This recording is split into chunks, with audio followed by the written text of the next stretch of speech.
Welcome inside the Purple Room. Well, who doesn't like home cooking? I'm sure Chris Bosh does, and coming home to Dallas, Texas, he must have had a big meal, but it might have just tasted a little bit bitter because of the Raptors' loss. I'm dubbing Chris Bosh the Raptors dinosaur because he's fearless in the paint. The guy is wearing his heart on his sleeve and his emotions are in check because he is going to show you how aggressive he is every time down the court.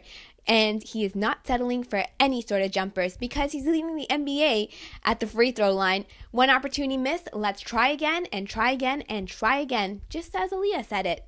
Dust yourself off and try again because that is what Chris Bosh is doing. Revenge, it's always bittersweet, especially when you're a former Raptor who always wants to stick it to us.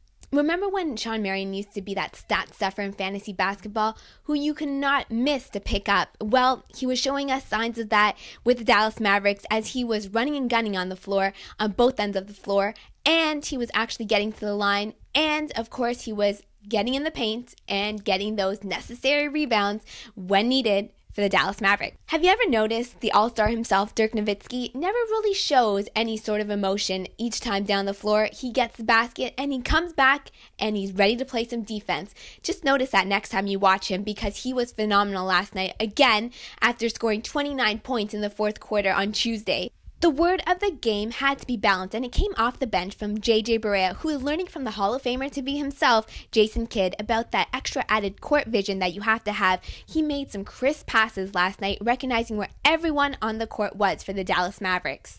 Of course, the dinosaur himself, Chris Bosh, had to have his homecoming disappointed when Josh Howard had his debut as a Dallas Maverick for the first time since having an ankle injury, and he showed us just how crafty he is, getting the necessary steals that he needed as well as finishing around the basket and getting those necessary boards too when the Dallas Mavericks needed it the most. The Toronto Raptors are now just like that Kid Cudi song, day and night, because they have another opportunity to get the job done if they can against the San Antonio Spurs without Tony Parker. So that is an extra added bonus. We'll see how they fare on Monday. I will keep in touch with you inside the Purple Room.